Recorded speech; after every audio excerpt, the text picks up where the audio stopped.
Hello friends, welcome to வானவில் உலகம். இன்றைக்கி மசாலா சுண்டல் எப்படி செய்யலான்னு பார்க்கலாம். அதுக்கு 1/4 கிலோ அளவு சுண்டல் எடுத்து வேக வச்சு எடுத்து வச்சுருக்கேன். முதல் நாள் நைட்டே ஊற வச்சுருங்க. 10 மணி நேரம் சுண்டல் நல்லா ஊறட்டும். அதுக்கு மசாலா ரெடி பண்ணலாம். மிக்ஸி ஜாரில் தேவையான அளவு தேங்காயை சேர்த்துக்கலாம். அதில் 2 ஸ்பூன் அளவு மல்லி, சோம்பு 1 ஸ்பூன், சீரகம் 1 ஸ்பூன், கொஞ்சம் கருவேப்பிலை, 2 வரமிளகா, இது எல்லாத்தையும் தேங்காய் கூட சேர்த்து அரைச்சி எடுத்துக்கலாம்.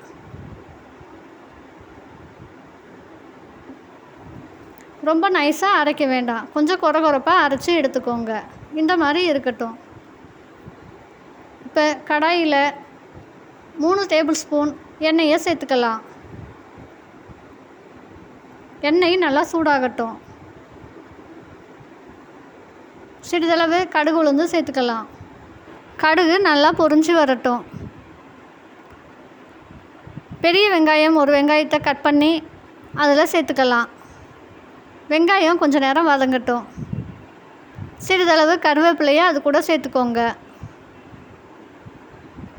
இப்போ இது எல்லாத்தையும் நல்லா கலந்து விட்டுருங்க. வெங்காயம் ரொம்ப வதக்க வேண்டாம், பாதி அளவு வதங்கினா போதும். அப்போ தான் மென்று சாப்பிட்றதுக்கு கொஞ்சம் நல்லாயிருக்கும். வெங்காயம் இந்த அளவு வதங்கினா போதும்.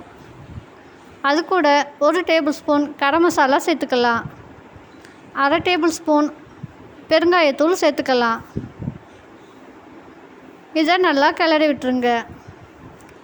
சுண்டல் வாய்வு, அதனால் பெருங்காயத்தூள் சேர்த்துக்கிட்டா நல்லது.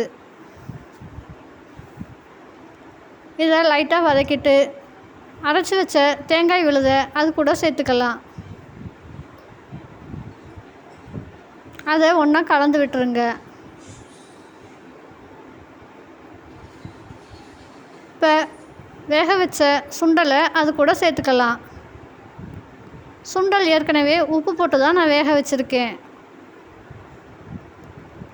அதை நல்லா கலந்து விட்டுருங்க. சிறிதளவு தண்ணியை மிக்ஸி ஜாரில் ஊற்றி அதையும் கலக்கி இதில் விட்டுருங்க. கொஞ்ச நேரம் எல்லாம் நல்லா சுண்டி வரட்டும்.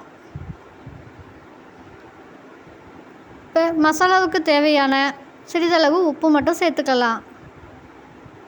சுண்டலில் ஏற்கனவே உப்பு போட்டிருக்கேன், அதனால் உப்பு கம்மியாக சேர்த்துக்கோங்க. அதை எல்லாத்தையும் நல்லா கலந்து விட்டுருங்க. இந்த சுண்டல் ரொம்ப உடம்புக்கு நல்லது. சின்ன குழந்தைகளுக்கெல்லாம் ரொம்ப ஹெல்த்தியாக இருக்கும். மசாலா சுண்டல் இப்போ சூப்பராக ரெடி ஆகிடுச்சு. இந்த வீடியோ உங்களுக்கு பிடிச்சிருந்தா லைக் பண்ணுங்கள், ஷேர் பண்ணுங்கள், கமெண்ட் பண்ணுங்கள். நல்லா தண்ணி சுண்டி வந்துருச்சு. இந்த ஸ்டேஜில் நம்ம ஸ்டவ்வை ஆஃப் பண்ணிடலாம்.